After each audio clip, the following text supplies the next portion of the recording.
प्यारे विद्यार्थियों, उपयोगिता का अर्थ हमने पिछले वीडियो में जाना कि किसी वस्तु के आवश्यकता संतुष्टि के गुण को ही उसकी उपयोगिता कहते हैं और उसको दो उपागम या दृष्टिकोण होते हैं।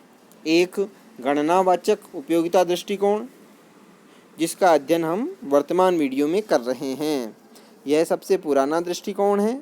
इसकी व्याख्या की है अल्फ्रेड मार्शल ने।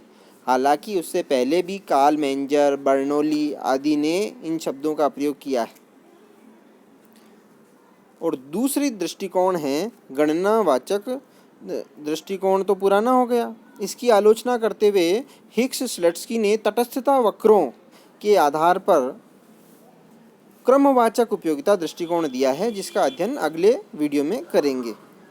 तो जो गणनावाचक दृष्टिकोण या अल्फ्रेड मार्शल का दृष्टिकोण या पुरातन दृष्टिकोण है, वह उपयोगिता को मापनीय मानता है और कहता है कि उपयोगिता को परिमाणात्मक माप द्वारा गणना योग्य संख्याओं में व्यक्त किया जा सकता है। अर्थात कोई व्यक्ति किसी वस्तु के उपभोग से प्राप्त संतुष्टि या उपयोगिता को अंकों में व्यक्त कर सकता है कि मुझे फला वस्तु का उपभोग करने पर 5 यूटिल्स की प्राप्ति हुई या 10 यूटिल्स की प्राप्ति हुई। प्रिय विद्यार्थियों, एक उदाहरण लेते हैं। माना कि आपने एक पानी पताशा खाया और हो सकता है कि राम को एक पानी पताशा खाने पर 6 यूटिल्स की प्राप्ति होती, जबकि संगीता को एक पानी पताशा खाने पर 15 यूटिल्स के बराबर उपयोगिता की प्राप्ति होती। चूँकि उपयोगिता एक मानसिक एवं व्यक्तिगत विचार है, प्रत्येक व्यक्ति के लिए वह अलग अलग हो सकता है। अब इसको कैसे मापनीय माना है, इसकी मेथोडोलॉजी क्या है, उसको समझते हैं। मार्शल ने गणनावाचक उपयोगिता अवधारणा के स्पष्टीकरण के लिए कुल उपयोगिता तथा सीमांत उपयोगिता शब्दों का प्रयोग किया है। कुल उपयोगिता वह है जो एक वस्तु की विभिन्न इकाइयों के उपभोग से मिलने वाली उपयोगिता का योग ही कुल उपयोगिता है, जबकि सीमांत उपयोगिता या मार्जिनल यूटिलिटी वस्तु की एक अतिरिक्त इकाई के उपभोग से प्राप्त संतुष्टि होती है। अन्य शब्दों में, वस्तु की उत्तरोत्तर इकाइयों के उपभोग से प्रत्येक अगली इकाई से कुल उपयोगिता में हुई वृद्धि ही सीमांत उपयोगिता होती है। हमारे पानी पताशे वाले उदाहरण में हम ये ऐसा समझ सकते हैं कि पहला पानी पताशा खाने पर संगीता को 15 यूटिल्स उपयोगिता मिली और दूसरे पानी पतासे पर 10 यूटिल्स। तो कुल हो गया 15 और 10 यानी 25 यूटिल्स। ये तो हो गई कुल उपयोगिता।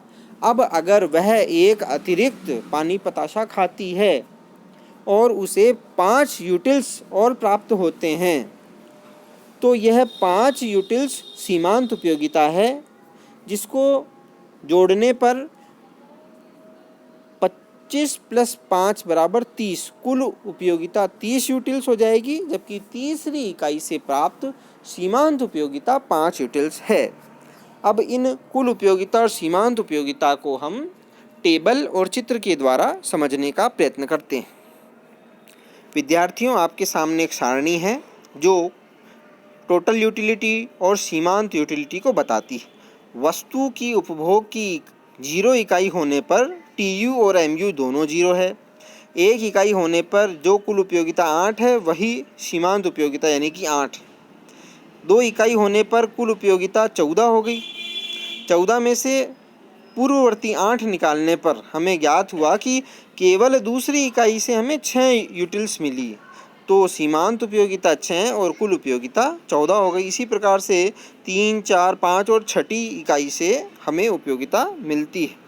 अब यहाँ हम यह देखते हैं कि कुल उपयोगिता उत्तरोत्तर बढ़ रही है। 0, 8, 14, 18, 20, फिर स्थिर हो रही है, पुनः 20 और उसके बाद में थोड़ी सी घट रही है और 18 हो रही है। जबकि सीमांत उपयोगिता 0 से 8 यानी डायरेक्ट, 0 से भी नहीं, डायरेक्ट वो है 8 से फिर घट रही है। 8 से 6, 4, 2, फिर एक पॉइंट ऐसा आता है जहां आप 5वीं इकाई का उपभोग करने पर सीमांत उपयोगिता शून्य हो जाती है, यानी कि 5वीं इकाई के उपभोग से आपको बिल्कुल मज़ा नहीं आया। लेकिन 6ठी इकाई ऐसी इकाई है जिसका सेवन करने पर आपको सीमांत उपयोगिता वृद्धि होने की बजाय घट गई। अतः निष्कर्ष ये निकला कि सीमांत उपयोगिता पॉजिटिव की बजाय नेगेटिव है, जो कि सारणी में -2 है। अब इसे हम रेखाचित्र पर देखते हैं तो हम पाते हैं कि हमारे सामने एक चित्र है जिसके 2 भाग हैं। प्रत्येक भाग में x अक्ष और y अक्ष है। y अक्ष पर हमें यूटिल्स यानी उपयोगिता दर्शाई गई है, जबकि x अक्ष पर उपभोग की इकाइयाँ 1, 2, 3, 4, 5, 6 हैं। तो चित्र के ऊपरी खंड में कुल उपयोगिता या TU को दर्शाया गया है, जो पहले 0 से प्रारंभ होकर बढ़ता है, उच्चतम बिंदु पर जाकर स्थिर हो जाता है और फिर वापस घटने लग जाता है। चित्र के निचले हिस्से में सीमांत उपयोगिता को दिखा रहे हैं, जो सबसे पहले 8, फिर 4, फिर 2, फिर 5वीं इकाई पर 0 और फिर -2 होती जा रही है।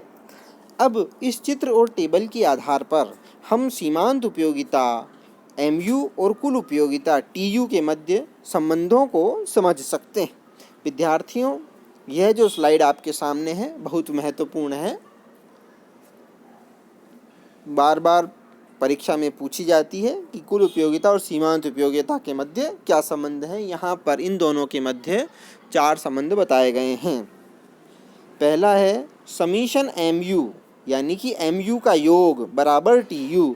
कुल उपयोगिता सीमांत उपयोगिता का योग होती है।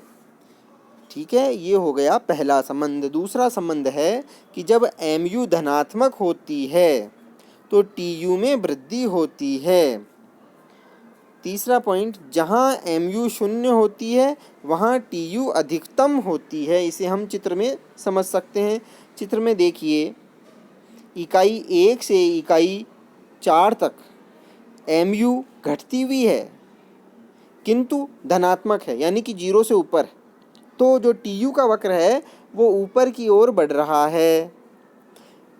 इकाई 5 पर MU 0 है और इकाई 5 ही पर जो TU है वो एक उच्चतम लेवल पर जाकर स्थिर हो गया है। इकाई 6 पर MU यानी सीमांत उपयोगिता ऋणात्मक हो गई, 0 से कम हो गई है। तो जो TU है वह घटने प्रारंभ हो गई है। प्रिय विद्यार्थियों, ऐसा इसलिए होता है क्योंकि TU MU का योग ही है। Summation MU equal to TU, जैसा कि आपको संबंध संख्या 1 में दिख रहा है।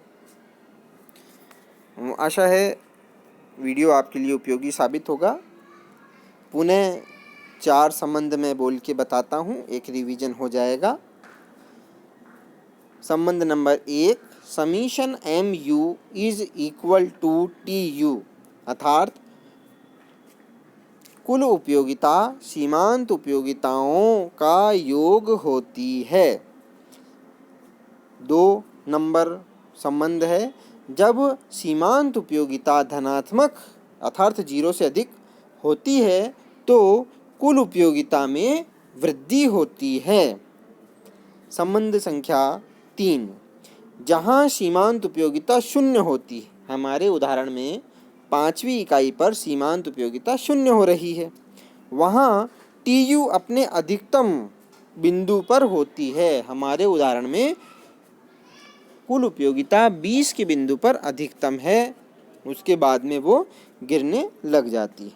संबंध संख्या 4, कुल उपयोगिता बढ़ती है, अधिकतम होकर गिरती है पर धनात्मक रहती है। मतलब क्या हो गया कि कभी भी वह x अक्ष को काटकर नीचे नहीं जाती, कभी भी ऋणात्मक नहीं होती। जबकि सीमांत उपयोगिता गिरती हुई 0 हो जाती है, फिर 0 से भी नीचे चली जाती है, अर्थात ऋणात्मक भी हो सकती है। निष्कर्ष ये निकला कि TU सदैव धनात्मक रहेगी, चाहे बढ़ती भी हो, चाहे स्थिर हो, चाहे गिरती भी हो, लेकिन धनात्मक रहेगी। जबकि MU हमेशा गिरती भी होती है, पहली चीज़। दूसरी चीज़ कि वह धनात्मक भी हो सकती है, 0 भी हो सकती है और ऋणात्मक भी हो सकती है। मिलते हैं अगले वीडियो में। धन्यवाद, नमस्कार।